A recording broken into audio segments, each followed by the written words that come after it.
Good evening. The theme of today's sermon is Hope Declared, and it's from the passage that we listened to in Luke chapter 2. So as we look into this passage, shall we commit this time in prayer? Heavenly Father, we pray that your Holy Spirit will speak to our hearts and that you will be in our thoughts, that you will correct our misconceptions, that you will inspire us to live in hope. In your name we pray. Amen.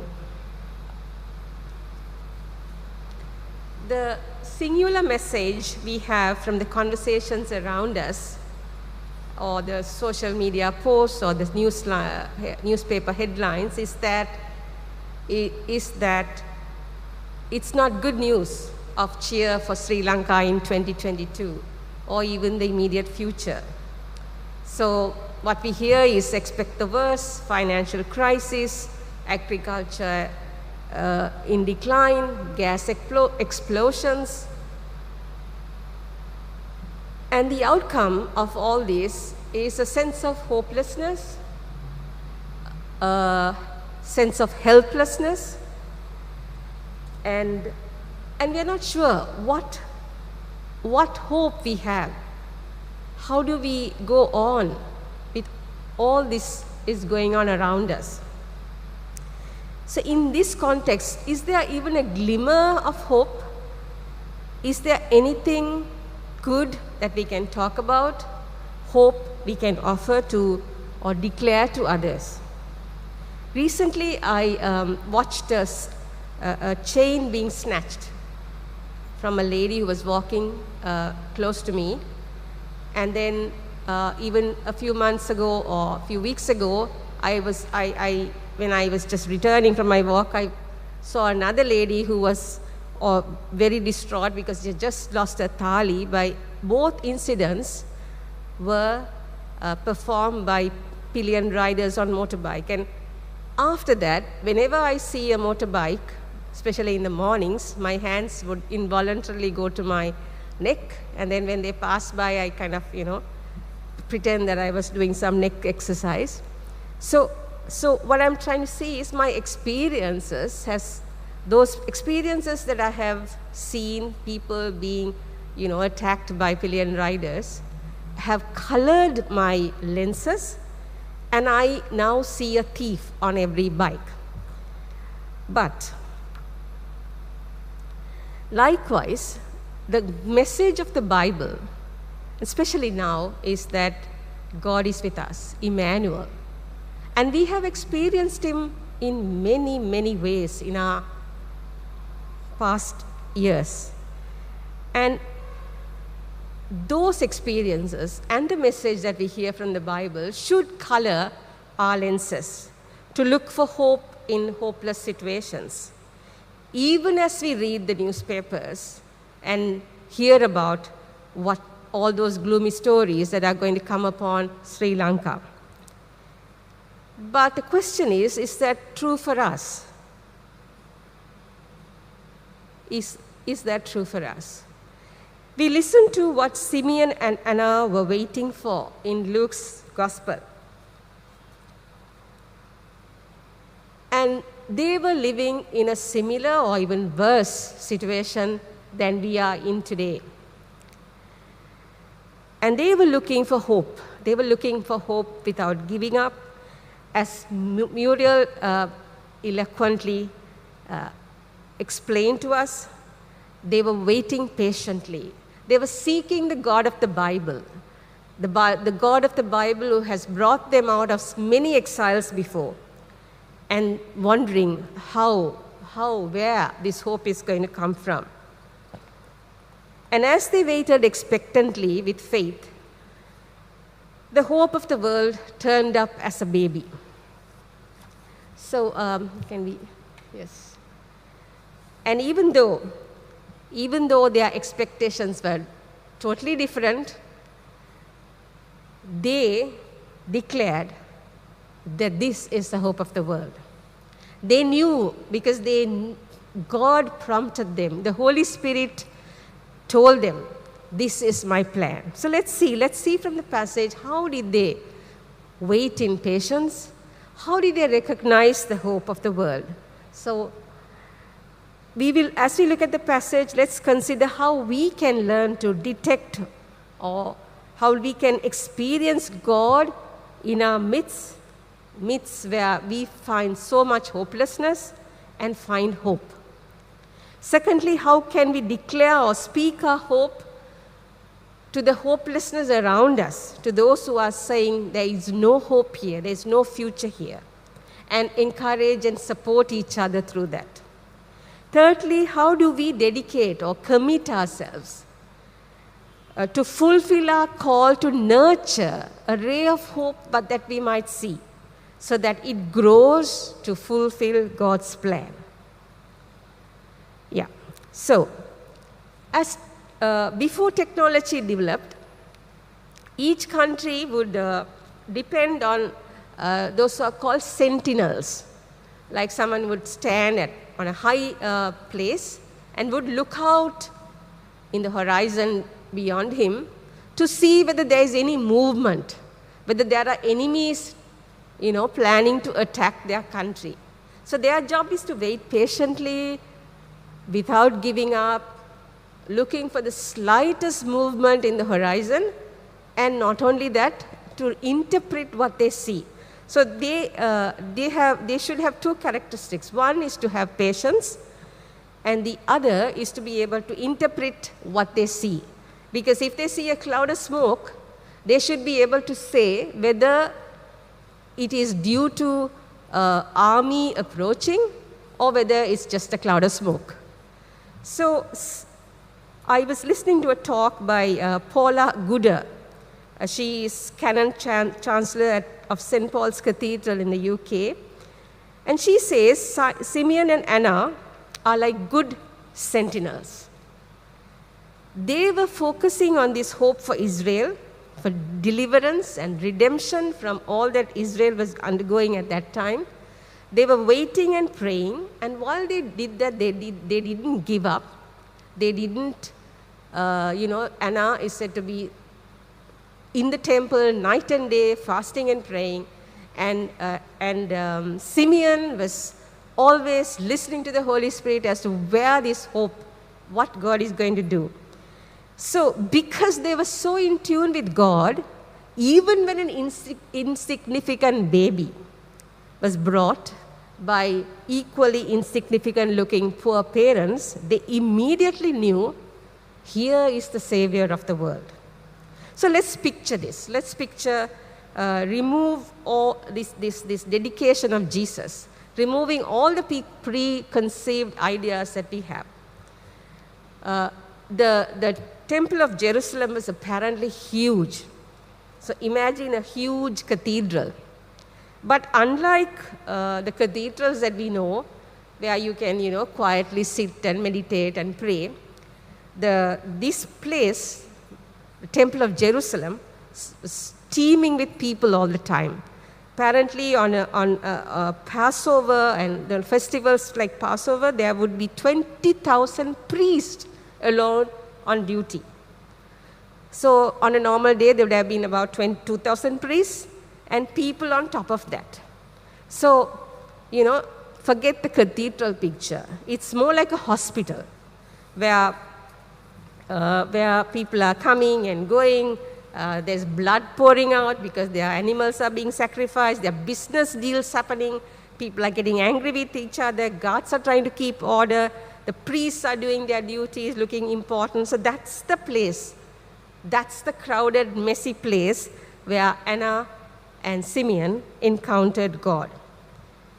And they encountered God with the expectation was, they were thinking maybe it would be a military leader who would come, or an army officer, or somebody who's, an angel maybe. They never expected a baby. But still, because they were so in tune with God, they were listening to God, they saw the ray of hope as Jesus was brought to the temple that day. and they recognized him. So let's read the encounter Simon had.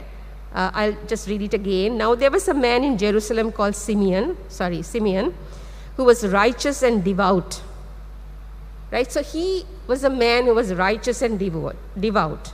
And the Bible says the Holy Spirit was on him. And we read, he was someone who listened to God and acted on the prompting of the Holy Spirit. So that tells us that he spent time with God. You know, he spent time with God to understand, not only to just pray, but listen to him while he prayed and sense what God was trying to tell him. So this was Simeon. And then when he was prompted by the Holy Spirit to do something, he obeyed God. He went to the temple that day because the Bible says, moved by the Spirit, he went into the temple courts when the parents brought in the child Jesus to do for him what the custom of the law required. Simeon took him in the arms and praised God, saying, "Sovereign Lord, as you have promised, you may now dismiss your servant in peace." And then he burst into a praise song.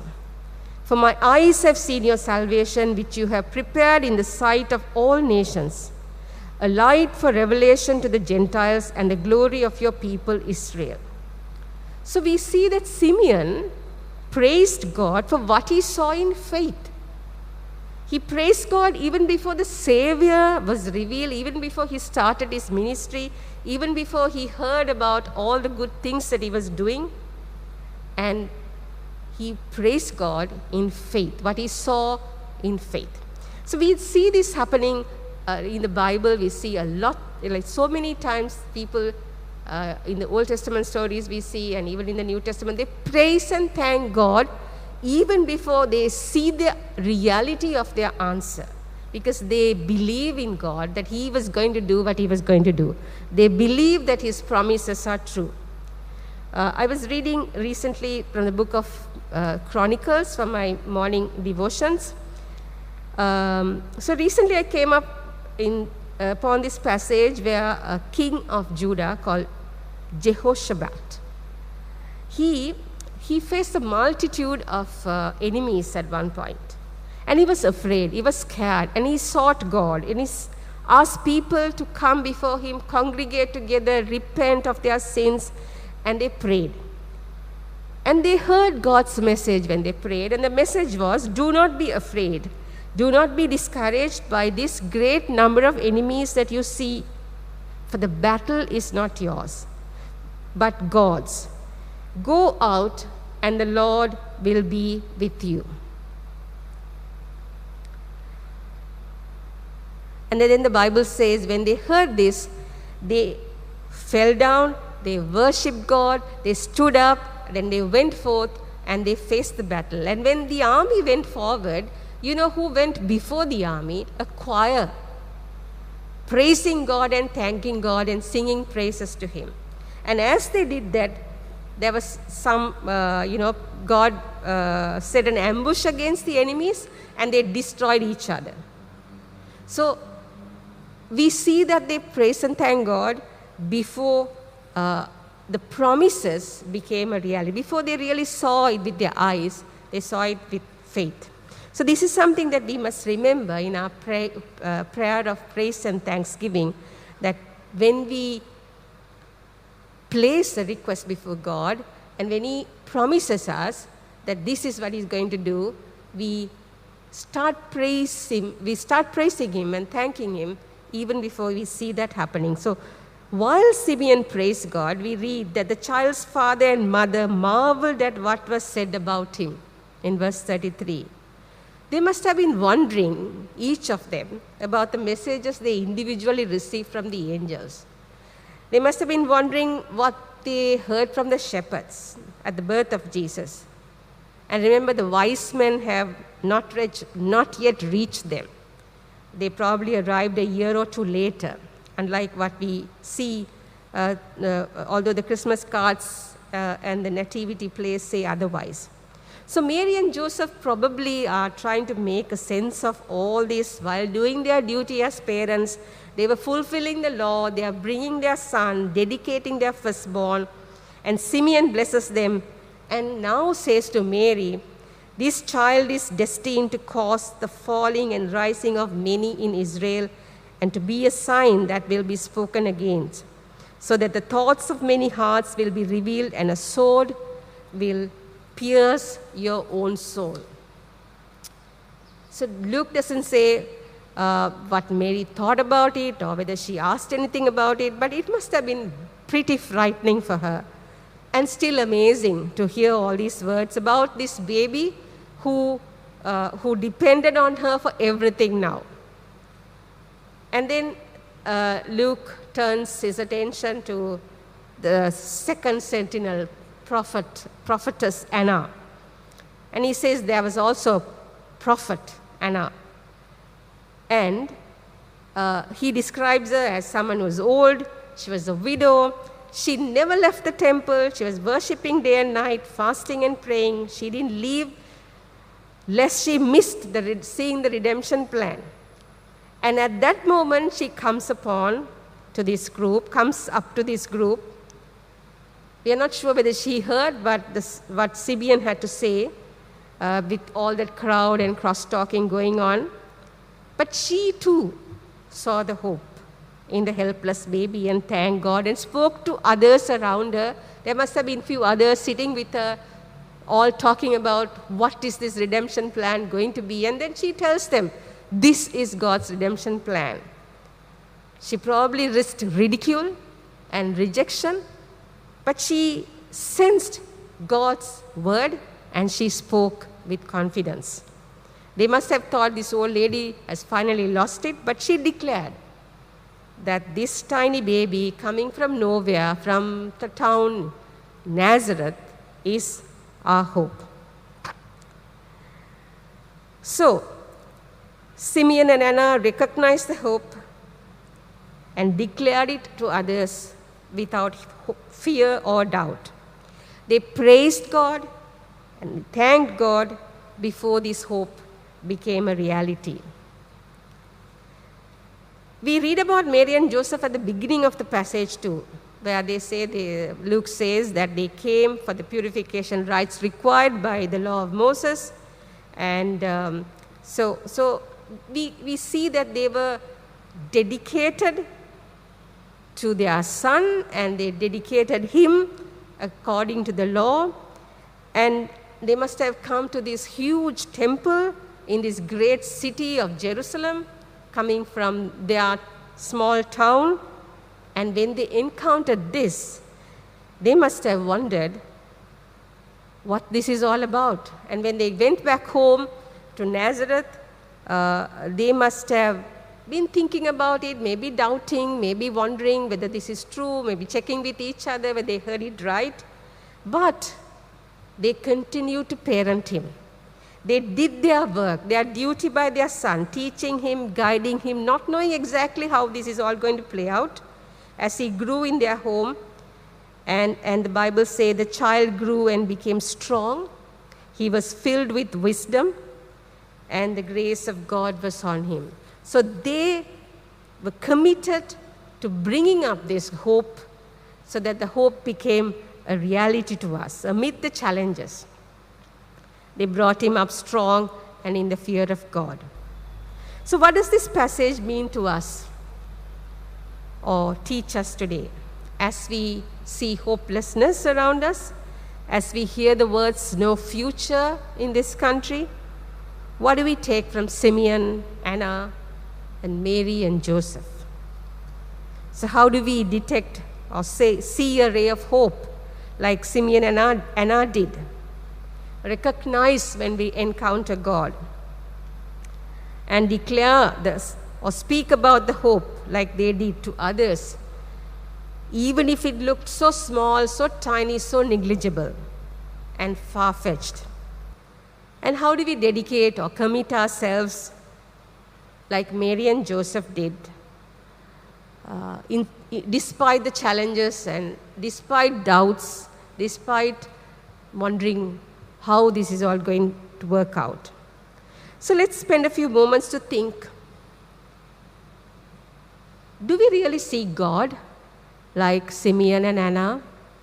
Do we really actually look for Him and ask God, what are you saying to us through this?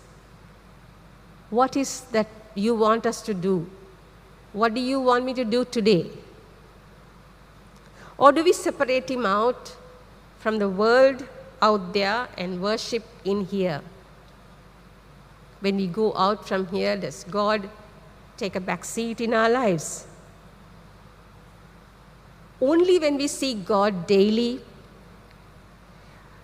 read His word, listen to Him, can we be tuned to Him, to recognize Him in the little glimmer or ray of hope that we can see around us. And hope is something that He always offers to us. He speaks to us even during our everyday mundane activities, even as we go about cooking or cleaning or paying our bills.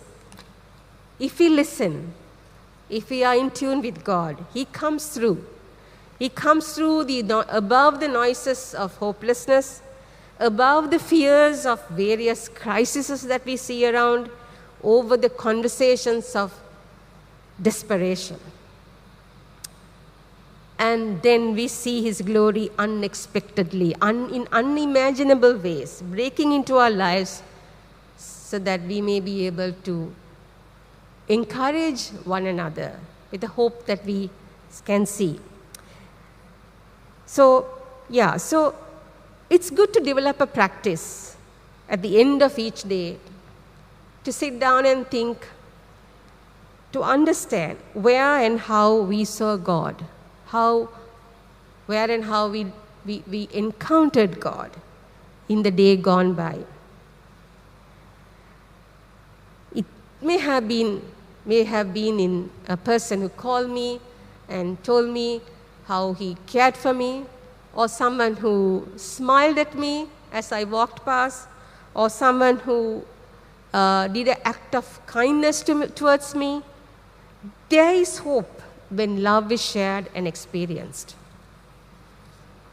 It may be also in nature, the beauty of the nature that we see around us. And when we see this universe and all that's wonderful around us, and we see the creator of this universe, this beauty, this diverse nature is on our side. What more do we want? What are we fearful of? And let's remember that God comes through, He acts in unexpected ways, at unexpected times. And He uses unexpected methods. So when God inspires us with a ray of hope, let's praise Him and worship Him like Simeon and Anna, thankful for His goodness, and speak about that hope even during all doom and gloom conversations. So when we go out from here, if we hear someone say, "There's no hope in this country, I want to migrate," what should be our response? What should be our reaction? Do we join in and agree with them and start doing what they are doing? No. We should seek God first. Ask Him where He is leading you, whether you are here or whether you are somewhere else in one of the developed countries or greener pastures. It is the same God who is in control. It is His world. It is the same God who reigns. So we are what we are because of what so many others have contributed towards our growth. Maybe the bus drivers, the farmers, the garbage collectors, the teachers. So many people have contributed towards what we are today. How do we bring hope to them? By leaving this country? Let's not lose the opportunity that God has given us, this great opportunity to work with Him, to bring peace, to bring shalom, to bring justice to this nation. So we will be the generation, not my generation, I mean the younger generation would be the generation that would probably will make the difference. So there's so much you can do. There's so much you can do. If only we can hold on to that little hope that we see. It may be a little group that you see that is working towards justice and fairness, and you see a tiny hope there. Work with them, join them, see what you can do so that hope grows and becomes a reality. Are you fearful of being laid off? Could you see that as an opportunity to start your own business that gives jobs to others? Remember, there are people who have done that here, even in our midst. And you find such entrepreneurs who can advise you on this. If you find your friends, if you find yourself among friends who always talk about, always bring gloomy picture, and they are, always hope their words are bringing, doesn't bring any hope, then maybe you need to walk out and try to find, if you can't bring hope into that situation, you may have to walk out of the situation so that you don't lose hope. So don't spread hopeless messages unless it serves a purpose. Instead, post what is good, what gives hope, declare God's glory like Simeon and Anna. Declare hope, and it will spread among your contacts. Do you see people tired, wanting to move on like Simeon? Take the baton from them so that the hope continues to grow. Looking at all that is going wrong in our country, a friend of mine recently said, he said that,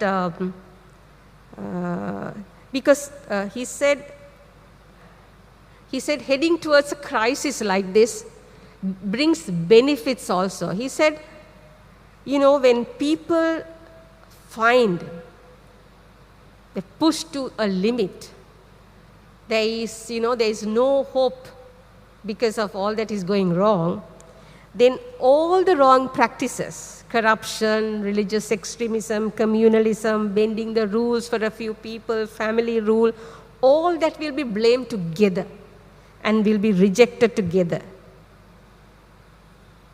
That's his hope. And since he told me, I hope the same too. And when I saw what happened at the convocation at the Colombo University, my hope has grown. But tomorrow I may go out and see something else, and that my hope will endure a blow. But we need to go on. John Bunyan in Pilgrim Progress describes that hope will endure many a blow as it has a thick skin. It will endure all things if it be of the right kind, for the joy that is set before it. It is hope that makes the soul exercise patience and long suffering under the cross until the time comes to enjoy the crown. So we go on because our hope is in the Lord. Next Sunday, we will be making our covenant with God.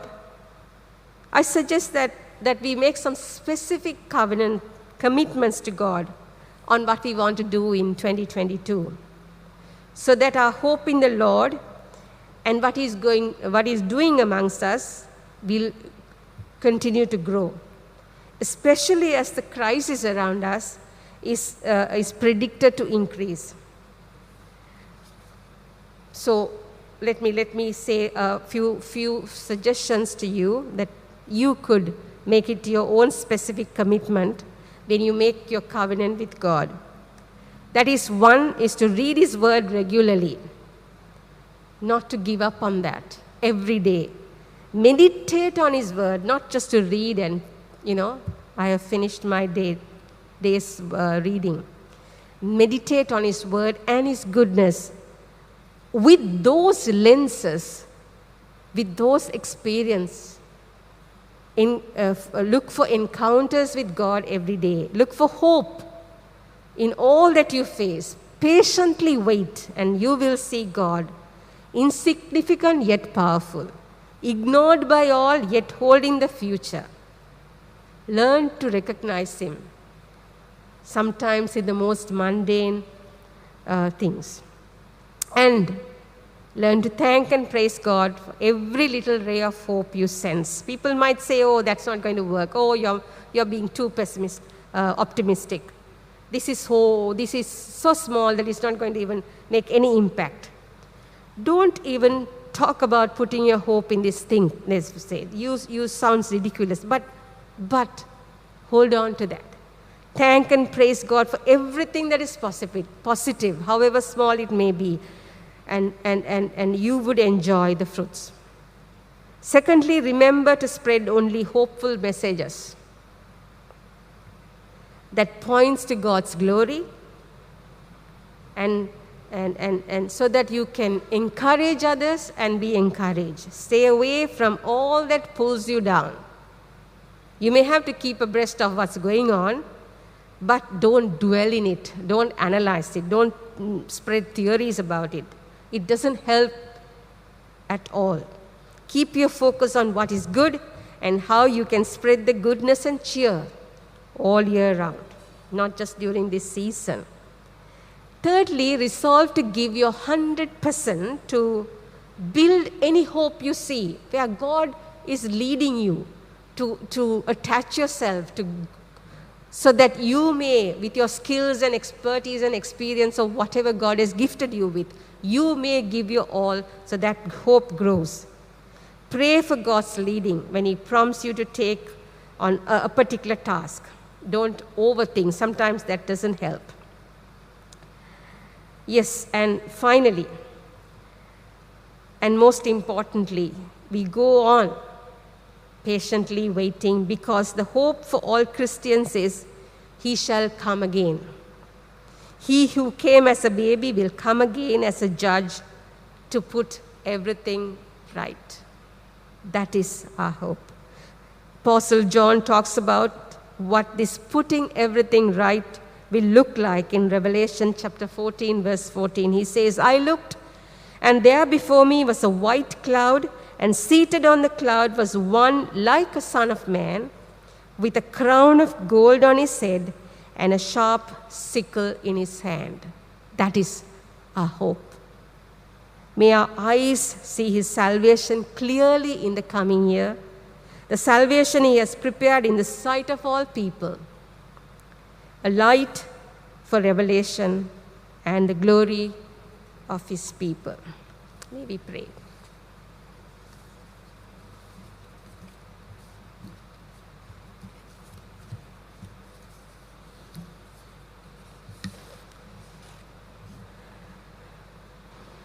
God our Father, we commit ourselves once again to You, into Your hands, and ask that You will reign in us, that You will speak to us, and that we will listen to You. Father, as we go out from here, we hear so many voices. We fear so many crisis situations, but yet, Lord, we know You are with us. And help us to remember that every day, daily, while we go on doing the things that You call us to do. Father, help us to recognize the hope in situations, maybe even look hopeless situations, that we may recognize the hope that You offer, and help us to hold on to that. Help us to declare that. Help us to dedicate ourselves to the hope that we have, so that others may find You too. In Jesus' name we ask all this. Amen.